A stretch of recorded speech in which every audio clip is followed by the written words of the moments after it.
राधे राधे दोस्तों। आज के इस वीडियो में हम लोग देखेंगे एक सैलरीड एम्प्लॉय को इनकम टैक्स डिपार्टमेंट की तरफ से किस किस तरह के नोटिस इशू किए जा सकते हैं।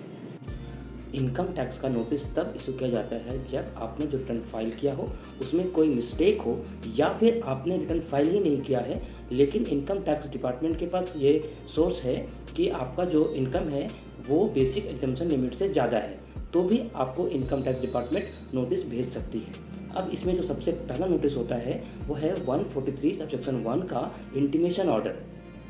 ये नोटिस इनकम टैक्स डिपार्टमेंट आपको तब भेजती है जब आपका रिटर्न प्रोसेस हो जाता है। ये नॉर्मली हर केसेस में भेजा जाता है, मतलब 100% ये नोटिस आता है। ये इसमें डिपार्टमेंट आपको भेजती है कि आपका ये इनकम है, ये आपने फाइल किया है, ये हमारा असेसमेंट है, और इसमें नॉर्मली कुछ भी ऐसा नहीं मिला है जिसके कारण आपको कंप्लीट कुछ भी आपको भेजा जाए।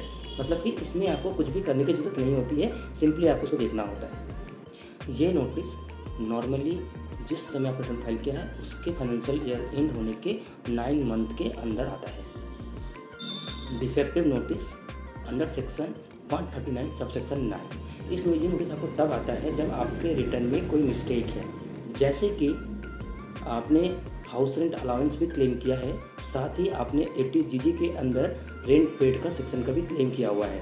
इस नोटिस में आपको सिंपली आपके डेटा को रिवाइज करने के लिए कहा जाता है। आप सिंपली रिवाइज करेंगे तो ये आपका आपने जो फाइल किया है वो उसको आगे बढ़ा देते हैं। ये नोटिस आपका जब फाइनेंशियल ईयर एंड होता है उसके 9 मंथ के अंदर तक आ सकता है। मतलब ऐसा नहीं है कि ये कभी बाद में आ सकता है, ये मतलब मैक्सिमम टाइम लिमिट है कि फाइनेंशियल ईयर एंड होने के 9 मंथ के तक आ सकता है, वहाँ तक आ सकता है। मतलब हो सकता है कि आपको 15 डेज़ में भी आ जाए, 20 डेज़ में भी आ जाए।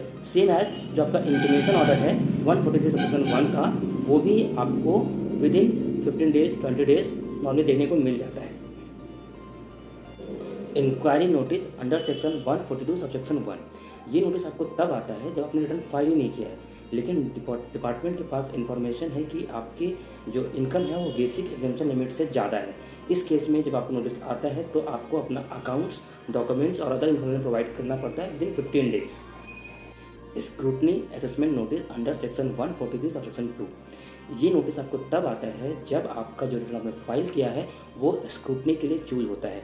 ये जब नोटिस आता है तो आपका जो रिटर्न है वो डिटेल्ड एनालिसिस होता है, उसका असेसमेंट होता है। इस नोटिस में आपको कुछ क्वेश्चंस और कुछ डेटा प्रोवाइड करना पड़ता है डिपार्टमेंट के साथ में। ये नोटिस आपको फाइनेंशियल ईयर एंड होने के 3 मंथ के अंदर तक आ सकता है। Income escaping assessment under section 148। ये नोटिस आपको तब आता है जब इनकम टैक्स डिपार्टमेंट को ऐसा लगता है कि आपने कुछ इनकम उनको प्रीवियस ईयर जो भी आपने फाइल किया है उसमें नहीं दिखाया है। इस नोटिस को इशू करने से पहले इनकम टैक्स डिपार्टमेंट आपसे पूछती है कि आपको ये नोटिस क्यों इशू नहीं किया जाए। अगर आप उसका रिस्पॉन्ड नहीं करते हैं तब आपको ये नोटिस इशू किया जाता है, और इसका ये जो नोटिस है इसको इशू करने का जो टाइम फ्रेम है वो डिपेंड करता है कि आपके ऊपर कितने अमाउंट का इनकम स्कीपिंग चार्ज लग रहा है। इसमें टाइम हो सकता है 3 साल भी हो और 10 साल भी हो। Adjustment notice under section 245। ये नोटिस आपको तब आता है जब इनकम टैक्स डिपार्टमेंट के पास आपका कोई पेंडिंग पेमेंट है, मतलब कि अमाउंट ड्यू है, इनकम टैक्स डिपार्टमेंट को आपसे कोई पैसे लेने हैं। तो इसमें आपको नोटिस भेजते हैं कि आपका जो करंट ईयर का जो रिफंड बन रहा है उसमें से हम लोग पुराना अमाउंट को एडजस्ट कर रहे हैं। इसमें अगर आपको लगता है कि नहीं ये गलत है, आपने अगर पेमेंट कर दिया है या फिर वो जो डिमांड है वो डिमांड ही गलत है, तो इसमें आप रिस्पॉन्ड कर सकते हैं। इसका कोई भी स्पेसिफिक कोई टाइम लिमिट नहीं है कि कब इशू होगा।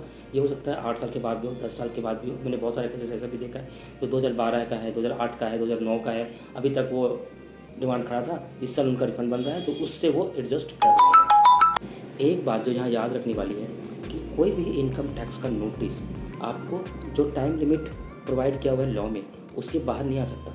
जैसे कि मैंने आपको बताया कि 9 मंथ का टाइम है, 3 मंथ का टाइम है, 3 साल का टाइम है, 10 साल का टाइम है, तो उसी टाइम के अंदर ही आपको नोटिस इशू होगा, और आपको रिस्पॉन्ड भी उस नोटिस के अंदर जितने टाइम लिखा है उसके अंदर ही करना है। तो जब भी आपको कोई भी इनकम टैक्स का नोटिस आए तो सबसे पहले आप उसमें डेट चेक कीजिए, और जब आपका जो जिस साल का है उससे उसको कंपेयर कीजिए कि वो सही डेट में आया या नहीं आया है। अगर वो with in the time limit आया है तभी आपको रिस्पॉन्ड करना होता है। अगर वो टाइम बाद है, मतलब टाइम के बाद आया है, तो आप रिस्पॉन्ड नहीं करेंगे उसको।